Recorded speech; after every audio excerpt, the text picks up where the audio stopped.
विपक्ष मुक्त संसद बनाना चाहते हैं, उस काम में लग गए हैं। चुनाव में लगते हैं, फिर मुख्यमंत्री बनाते हैं, फिर शपथ ग्रहण कार्यक्रम में जाते हैं सब, फिर उत्सव मनाते हैं। लेकिन उसी वक्त हमारा दुश्मन, देश का दुश्मन, कश्मीर में हमारे जवानों के ऊपर हमले करने की साजिश रचती है। उनकी खबर तक ये सरकार को नहीं लगती। ये बहुत ही गंभीर बात है। यहाँ संसद में लोग घुस जाते हैं, हमला करते हैं, उसकी खबर नहीं है। वहाँ कश्मीर में टेररिस्ट घुसते हैं, हमारे जवानों के ऊपर हमला करते हैं, उसकी खबर नहीं। और बड़ी बड़ी बातें करते हैं, हाँ, हवा में बातें करते हैं। कल का जो पुंछ में हमला हुआ है, ये एक प्रकार से रिपीट ऑफ पुलवामा है। पुलवामा में इसी प्रकार से हमला हुआ था। सरकार सो रही थी, आज भी सरकार सो रही है। 370 हटाने का जश्न आप मना रहे हो ना, तो ये देखिए क्या हो गया है। अगर आपने 370 हटाया है, हमने आपका समर्थन किया है, तो हमारे जवानों की रक्षा कौन करेगा? बिना लड़े हुए हमारे जवान शहीद हो रहे हैं। ये क्या चल रहा है? क्या आप फिर एक बार राजनीति करना चाहते हैं जवानों की शहादत की? क्या आप फिर एक बार पुलवामा जैसे इस विषय पर 2024 में लोगों के पास जाकर वोट मांगना चाहते हो? क्या आप इतने निर्घृण और क्रूर बन गए हो राजनीति के लिए अपने? ये बहुत गंभीर बात है। मैं तो कहता हूं ये पुलवामा की रिपीट ऑफ पुलवामा है। ये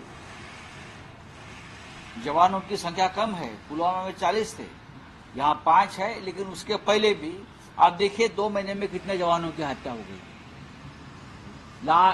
2 महीने में जवानों की हत्या का आंकड़ा देखिए, आप कांप उठेंगे। क्या कर रही है सरकार? और संसद चलने नहीं देते। अगर हम उस पर सवाल उठाएंगे, हमने जब सवाल उठाया कि संसद में लोग कैसे घुस गए, तो हमको निलंबित कर दिया, हाँ, संसद से।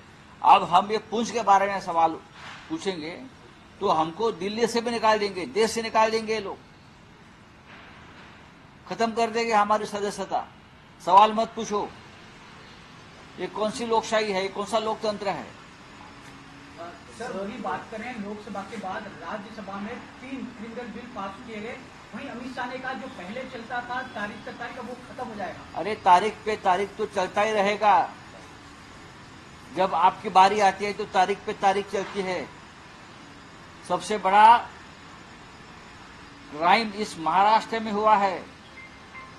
जिस तरह से विधायक को तोड़कर, फोड़कर, खरीदकर एक सरकार बनाई है गैरकानूनी, संविधान के खिलाफ, वो तारीख पे तारीख चल रही है ना। आप उस बारे में बोलो, वो भी क्राइम है।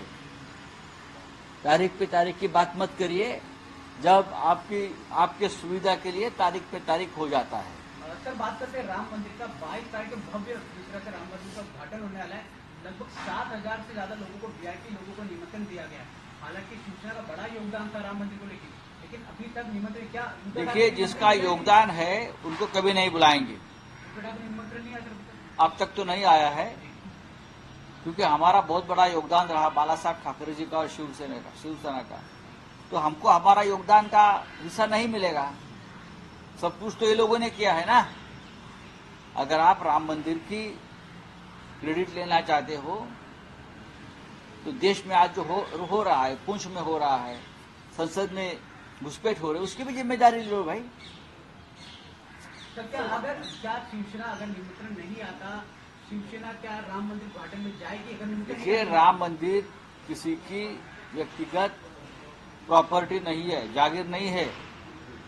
राम मंदिर, अयोध्या में राम का मंदिर होना है सबसे हमारे लिए गर्व की बात है, क्योंकि हमारा योगदान रहा है। लेकिन हम उसका राजकीय उत्सव नहीं मनाना चाहते, हम उसके ऊपर वोट नहीं मांगना चाहते। ये सब उनका पॉलिटिकल इवेंट होने के बाद जरूर हम लोग जाएंगे वहां और रामलल्ला का दर्शन भी लेंगे और रामलल्ला हमें आशीर्वाद भी देगा।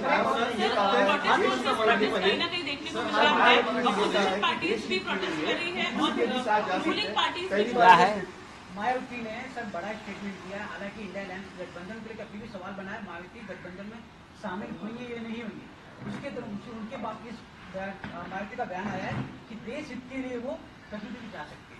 इनके बयान को देखिए, मैं बहुत ही सकारात्मक रूप से लेता हूं बहन जी का बयान। बहन जी के बारे में तरह तरह के अफवाह लोग उड़ा रहे थे। बहन जी के बारे में इंडिया अलायंस में चर्चा भी हुई है। बहन जी और समाजवादी पार्टी में कुछ जरूर मतभेद है, लेकिन उत्तर प्रदेश में अगर हम सब लोग एक साथ लड़ सकते हैं तो ये सबसे बड़ी बात रहेगी। और अगर ये होता है तो ये देश में परिवर्तन 100% हो जाएगा। तो मायावती जी ने यानी बहन जी ने अगर ये बात कही है तो देश के राजनीति के लिए बड़ी बात है। सर, कांग्रेस ने कहा है कि पार्लियामेंट में जिस तरह से एमपीज को सस्पेंड किया गया वो डेथ ऑफ डेमोक्रेसी है। प्रोटेस्ट वर्सेस प्रोटेस्ट चल रहा है, जो रूलिंग पार्टी है वो भी प्रोटेस्ट कर रही है। जो मैंने कल ही कहा, जिस तरह से हम सबको निकाला, चाहे कांग्रेस हो, चाहे टीएमसी हो, चाहे एनसीपी के सांसद हो, चाहे समाजवादी पार्टी के सांसद हो, चाहे वामपंथी हो, जिस तरह से निकाला है, उनकी मांग क्या थी कि चर्चा करिए। जिस तरह से संसद पर हमला हुआ है, बेरोजगार युवक घुस गए, तो उसके ऊपर चर्चा करना चाहते हैं। हमको निकाल दिया, सबको निकाल दिया ना। तो ये कौन सा लोकतंत्र है? ये क्या लोकतंत्र है? ये ठोकतंत्र से भी ऊपर बन गया अब ये लोग। क्रिमिनल बिल्स भी पास किए गए इसी देखिए, इसीलिए तो हमको निकाला गया ना सदन से कि कोई विरोध न करे। वो विरोध नहीं चाहते, इसलिए तो सबको निकाल कर वो पूरा संसद का और लोकतंत्र का स्मशान घाट बना दिया है बस। और उनके ऊपर लोग राज कर रहे हैं। राहुल सर, एक और सवाल जानना चाहिए। भारत की कुश्ती पहलवान जो है साक्षी मलिक, उन्होंने कल रेसलिंग में ही अपना रिटायरमेंट अनाउंस कर दिया है। इसी सवाल ये था ब्रिजभूषण सिंह को लेके कुछ महीने पहले कुश्ती महासंघ में जो राजनीति चलती है उसके बारे में मुझे ज्यादा जानकारी नहीं है, लेकिन साक्षी मलिक ने जिस तरह से अपनी बात रखी है और कुश्ती को अलविदा कहा है, तो देश के लिए पीड़ादायक है। आता बोला निमंत्रण आहे का अयोध्येमध्ये एवढा मोठा शिवसेनेला माननीय उद्धव ठाकरेंना निमंत्रण नाही, यांनी बाळासाहेब ठाकरे यांना सुद्धा निमंत्रण दिलं नसतं। कारण हे श्रेय घेण्याचा राजकीय चढाईचा एक भाग बनलाय राम मंदिराचा उद्घाटन सोहळा। अयोध्येत राम मंदिर उभारण्यात शिवसेनेचं योगदान फार मोठं आहे। हिंदुहृदय सम्राट बाळासाहेब ठाकरेंचं योगदान मोठं आहे। थंड्या बस्त्यात पडलेला प्रश्न उद्धव ठाकरे तिथे गेल्यामुळे परत एकदा त्याची नसती सुटली, पण आम्हाला ते बोलवणार नाहीत। याचं कारण असं आहे की उद्धव ठाकरे तिथे गेले तर तिथे पुन्हा एकदा शिवसेनेचा जय जयकार होईल, बाळासाहेब ठाकरेंचा जय जयकार होईल, उद्धव ठाकरेंचा जय जयकार होईल।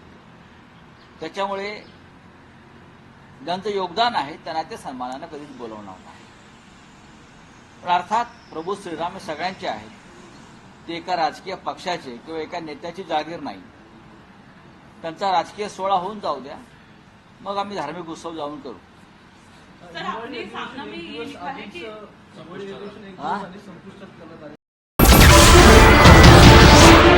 नमस्कार, मैं हूं मानक गुप्ता।